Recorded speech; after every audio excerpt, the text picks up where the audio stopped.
Okay, thank you everyone for joining me today. My name is Courtney Ness-Fuchs. I am the Assistive Technology Training Specialist with North Dakota Assistive.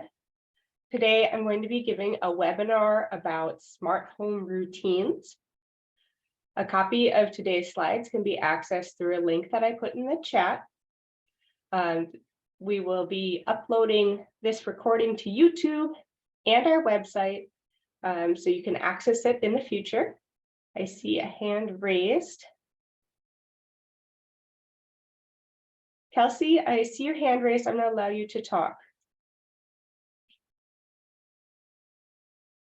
So Kelsey, I have asked to unmute if you want to unmute yourself. Okay, so I was this is actually Katie. Okay. So I couldn't type and I couldn't see like where the mute was. And then I couldn't like type in the chat either. So I was just making sure that I was actually muted. Oh, so you are muted. I have it set so everyone's automatically muted. Okay, thank you. Okay, sorry. Good. That's okay.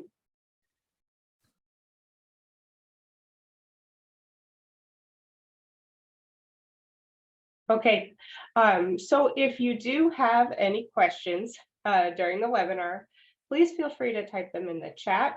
I will also take some questions at the end, and I am available as well for questions later on if you want to send me an email. And without further ado, I'm going to get started here and share my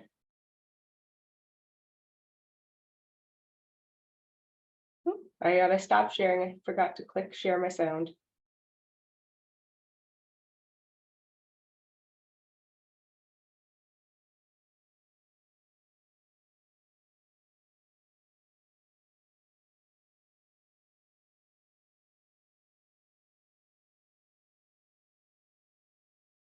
Move all my bars so I can see what I'm doing. I also wanted to let you know that there is a live transcript enabled on the webinar. And when we upload to YouTube, everything will be captioned as well. But if you have other accessibility needs, just let me know. We are happy to meet those. Okay. So Courtney with North Dakota Assistive, that's me. That's not why you're here. So today I'm here to teach you about smart home routines. And last month we learned about how awesome smart home can be for someone with a disability, for seniors, to help live independently, really for anybody. And routines, what they do is I feel they really allow you to harness the power of what a smart home can do. They allow you to group actions together so that you only need to say a phrase, for example, to get that whole group of actions started and done. So adds independence and simplicity. And what can you do with a routine? We'll get into what a routine is, but a routine is such a powerful tool. And if you use your creativity to think about your client or yourself or your family member and what their needs are within the home, what they're doing throughout the day, use that creativity, that analytics, and think about how a smart home could help them. Maybe that smart home can eliminate the need for a caregiver to do something for that person, or can provide a sense of safety and independence, so many different things. And I truly believe that the only limitation to what you can do with a smart home is your imagination at this point. There are millions of devices, skills, and we just have to figure out how to leverage them to meet the need. So what is a routine, actually? A routine is an action or a series of actions that take place when a trigger occurs. A trigger is also sometimes called a starter. Another way to think about it is an if then statements. So we all had to learn these in school. If this happens, then this event will occur. So, for example, today, if I forget to bring out the recycling bin, then I need to run down the recycling truck this morning. Okay. But we're going to think about a routine in that way as an if then statement.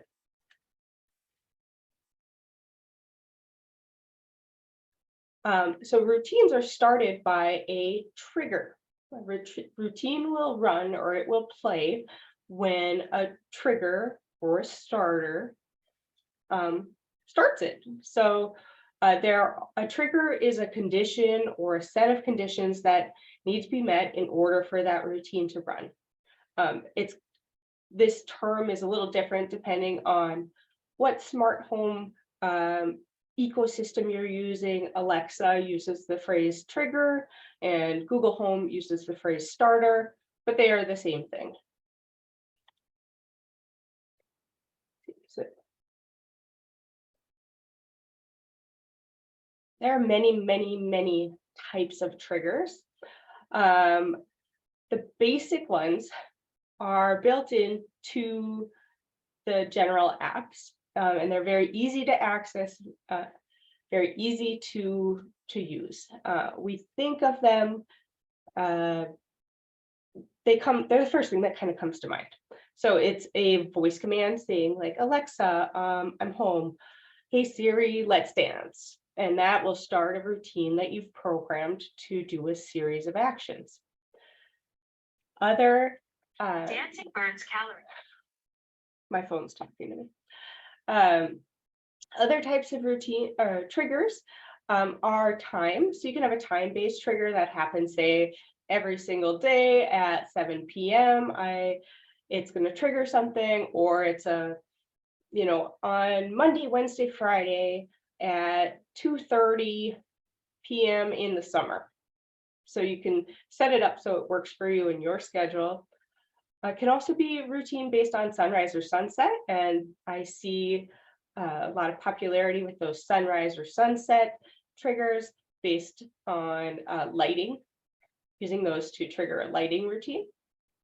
Another option could be when you turn off the alarm in the morning, or just using the app, the smart home app, say the Alexa app, and tapping that button.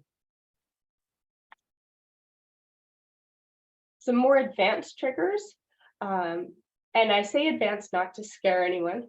They're just might take a little bit more know-how to set up. So some more advanced types of triggers. One is a smart button, and I love a smart button. I'm going to show you an example in my hand here of a smart button. So this is the Flick Smart button.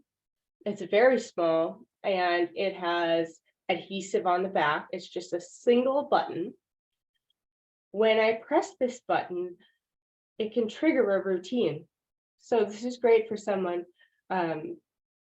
many different people, but maybe somebody who has difficult to understand speech or who may not be able to talk at that moment. Maybe you want to use it as an alarm type of system. Or I'll talk about a routine for someone later where we might use a smart button. There are different sizes and shapes of smart buttons. In general, they're pretty small, and each smart button can usually activate a few different things depending on how many times you press it, and then if you press and hold, that type of thing. Another type of trigger that will set off a routine is a location-based or geofence-based. These are very cool. So you would set it up that your phone or your smart home can sense your location. So this is privacy aspect you'll have to weigh. And once you say enter home, return home, maybe your lights turn on and your thermostat turns up. Or when you leave the house, you get an alert that you haven't locked the door. Uh-oh, better go back and lock it. Other types of triggers is when a smart home device meets a certain condition. And this is where there's a lot of creativity that can happen. So again, in the first webinar, we talked about some of the different smart home devices that happen. Some common ones are like open close sensors, temperature sensors, that sort of thing. You can think about them. So if say, for example, you have a sensor on your door, and when that door is opened, it triggers an alarm. So maybe there's a child that likes to run out, go play in the yard, explore the neighborhood. Mom and dad aren't always right there with them, or they're this fast child. When that door opens, they get an alarm, and then the door, then they know the child is left. So if the door opens, then they get the alarm. Other options would be like a temperature sensor. So if the temperature indoors is beyond a specified range, maybe it sends an alert to a family member. Okay, the heat, this house is at 40 degrees. Did they forget to turn on the heat? Did they not know that they needed to turn on the heat? A lot of smart appliances have the capability to send sensors. Specifically, I noticed within the Samsung's ecosystem, there's a lot of possibility there. Motion detectors are great, and you can set those either, maybe it's if there's too much motion, it triggers a sensor, or we're worried that somebody isn't getting up and moving around. Okay, then if the sensor hasn't gone off for, say, 6 hours, we're worried, it sends an alert to a family member type of thing. There's also the ability to connect with weather conditions, like a weather app. Okay, it's raining outside and the window sensor is telling me your basement window is open. Oh, I probably want to shut that so it's not raining inside my house. Another option is when a specific sound is detected.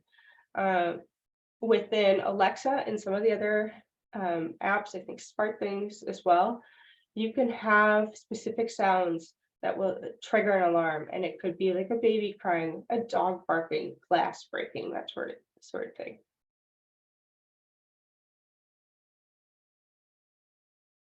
Okay, I did a few sample routines, and I'm going to play the video. This first one is the game time routine that I have set up in the Fargo Demonstration Center.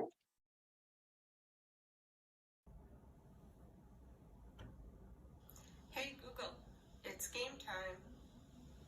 So right there, I tap the icon of a communication device, and now the shades are closing. There was a light strip that turned on. I heard the beep indicating that the Xbox turned on, and the do that the TV turned on, all with that one tap. So why would we set up this type of routine for somebody? One person might be someone who loves to game and is a wheelchair and AAC user. And she wants some independence. She wants to be able to go hook up to her Xbox by herself. She's plenty capable if we set it up the right way. So all she has to do is go tap that icon within her AAC app, her communication app, and it will initiate the whole routine for her. She doesn't have to go and give a command for every single item within that list, and nobody has to help her. She can do it all on her own. How did I create this routine? I used the Google Home Assistant, and within the Google Home, there's routines, a function built in. On the left side of the screen is a screenshot of the Google Home app with this particular routine set up. So I chose the starter or the trigger. I chose a voice command, and I got to select my the phrase I wanted to use, and you could have multiple phrases. So when I say to Google, hey Google, it's game time, then this series of actions will occur. I set it so that the light strip turns on, the smart light strip we have. We have some smart shades, and so I set those to close, and also for the Xbox and TV to turn on, all at the same time. Here's another example routine that I've set up in our Fargo demonstration center. And this is for calming. So I'm going to play the video.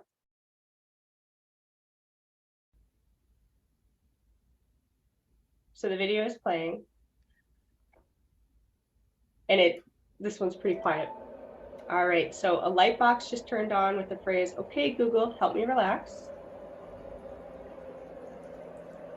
There is a device playing some rain sounds, a speaker. Running water sounds, I should say.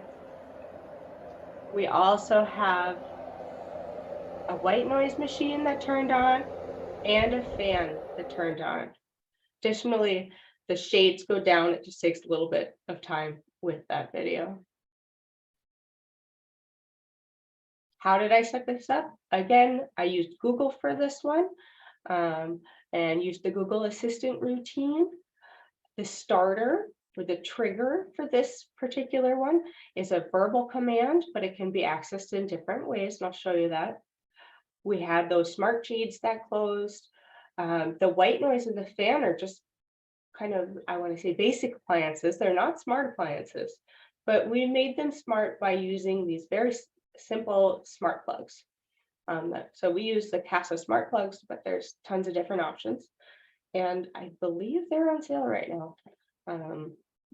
Amazon is having a special on smart home stuff. So, and then I have rain sounds or running water sounds playing on the Google Nest Hub Max.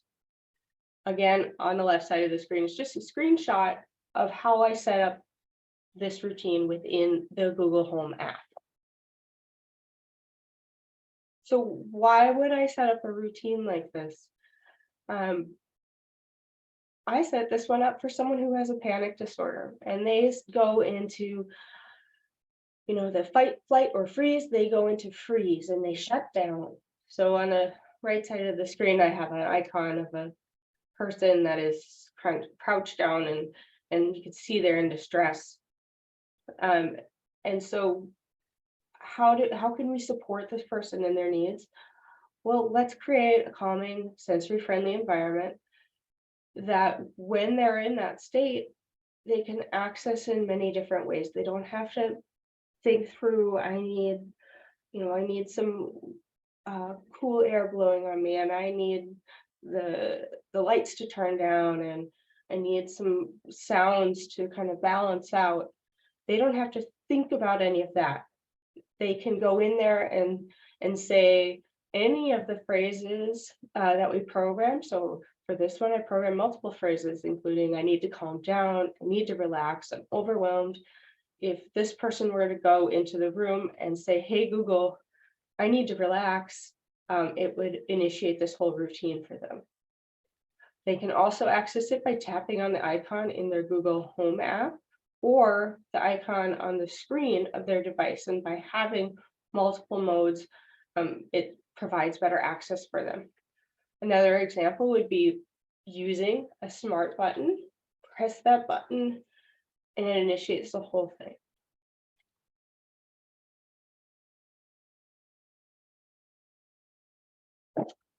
All right, next up, I have one more video for you.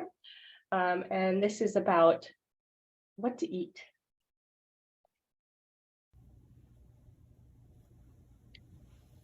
So it's a person opening a cupboard door. What's cooking good looking? Okay, here are some recipes. So when the person opened the door to the cupboard, then the Echo Show Alexa device went through and said, what's cooking good looking? And brought up on the screen several different recipes that they could scroll through. So for this routine, I used Alexa. The trigger or the starter for this routine is when that sensor that I have mounted on the inside of the cabinet, when it detects that it's not together, so when it's opened. And when that happens, then Alexa goes into this routine. And it's real simple. It's just 2 actions. It's a custom phrase that I typed in, and a skill to show trending recipes on the screen. And then they could go through and select a recipe and tap on a recipe. Why would I set this up for somebody? It could be somebody that has difficulty with some short-term memory and they struggle with cooking. When they go and open that closed door, it's like, I don't remember what I was doing. And maybe they don't eat because of that. They don't get enough nutrition. So what can we do to support them?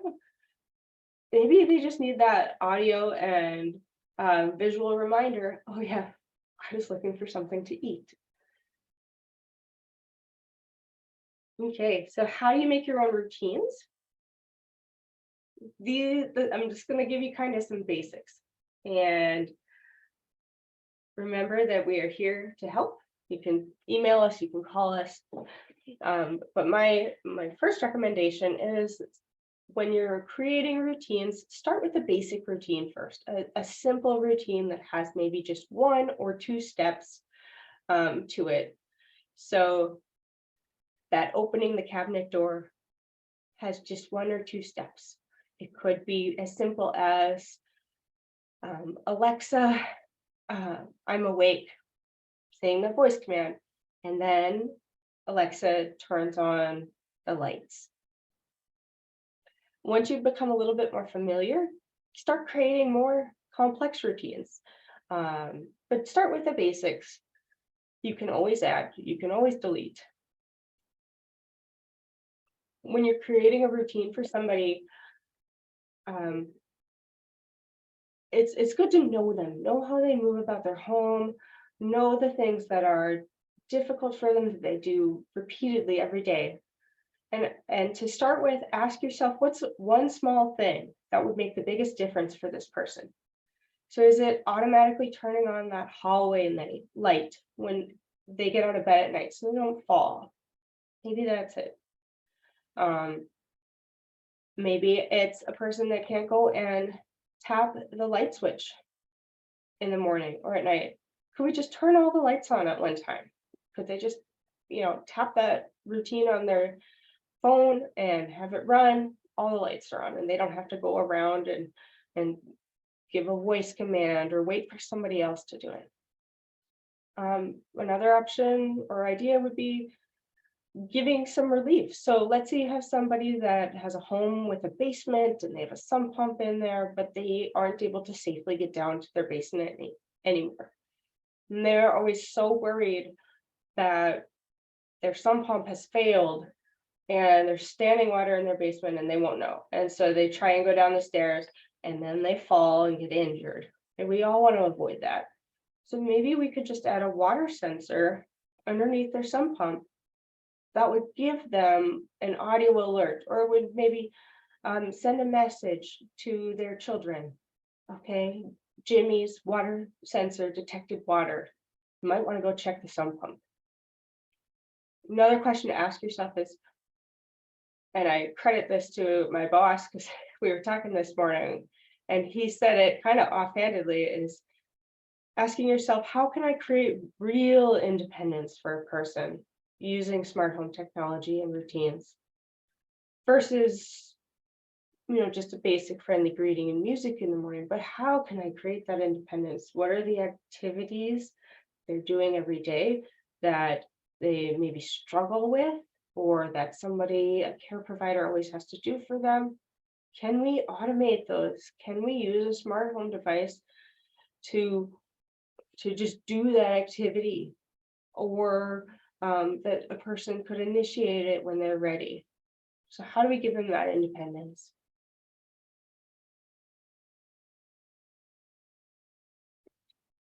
there are many different platforms for creating routines. So if you already have a smart home, you probably have a platform. You probably have Alexa or Google or HomeKit. You might also have Samsung Smart Things. And so these platforms have built-in routines within their apps, and they're pretty darn easy to get to. When you look at the copy of the presentation, you can click on these, it'll bring you to the directions from each vendor on how to make routines. I will say that we're usually adding on different devices. So for example, at my house, I have a CASA light switch and also a CASA camera.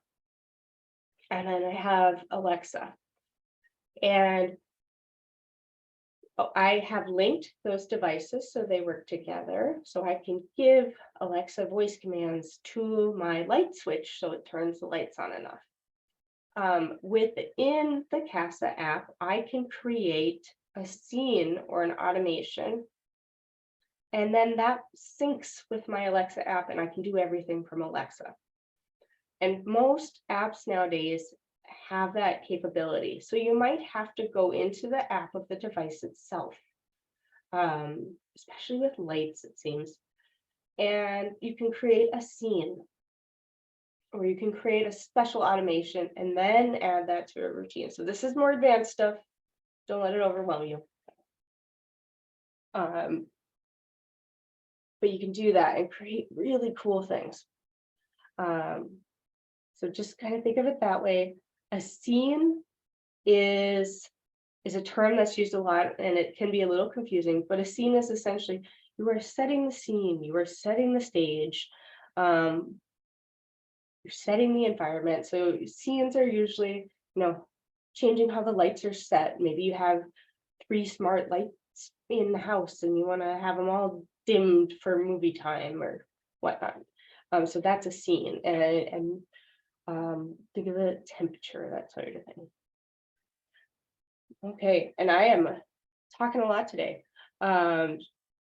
Encourage you to check out the routines that are built in to the apps. Start with those.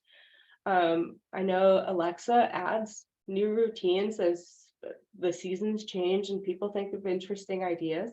Start with those. Get some ideas, use one of those templates. YouTube also is a fantastic resource. There are some excellent YouTubers that create smart homes for independents. If you do a search there, you can see what they've done and think about, okay, how do I do this? Or you can call us and say, okay, I have this client and I saw this, and can you help me figure out how to do that? I have some additional examples of routines here.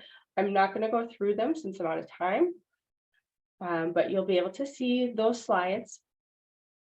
And I want you to know that you can contact us. We are here to help. We have smart home devices available for demonstration in both our centers, and we can demonstrate to you virtually. We have smart home equipment available for a short-term loan for free. So you can do free 6-week loans to North Dakota and Minnesota residents to check it out. And we're here. Give us a call. Help us help you by contacting us. So thank you everyone for joining me today on this quick and dirty routine webinar. And if you have any questions, I'll hang out here for a little bit. I see one in the Q&A.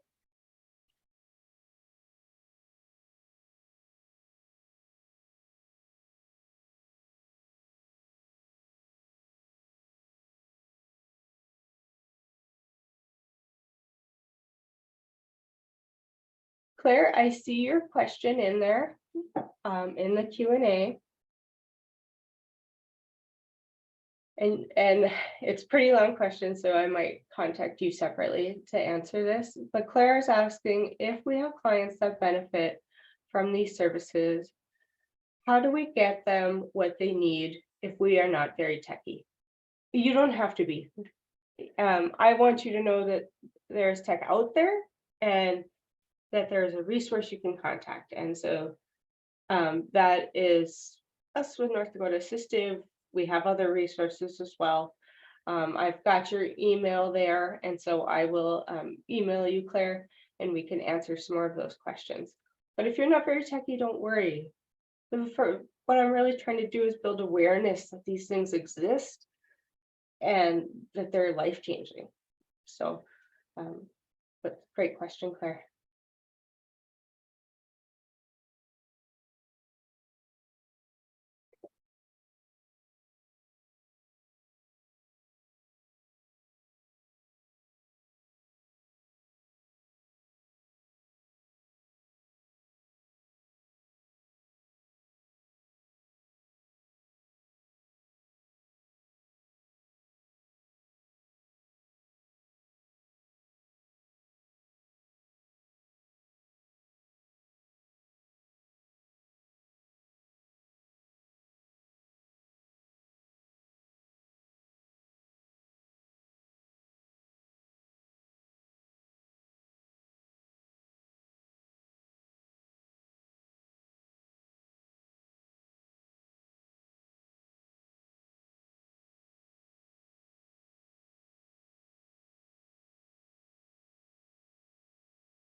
I'm not seeing any more questions come in, so I am going to head and stop the recording.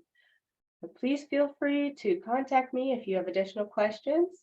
My email is cness, NESS, @ndassistive.org. Thanks for joining me today.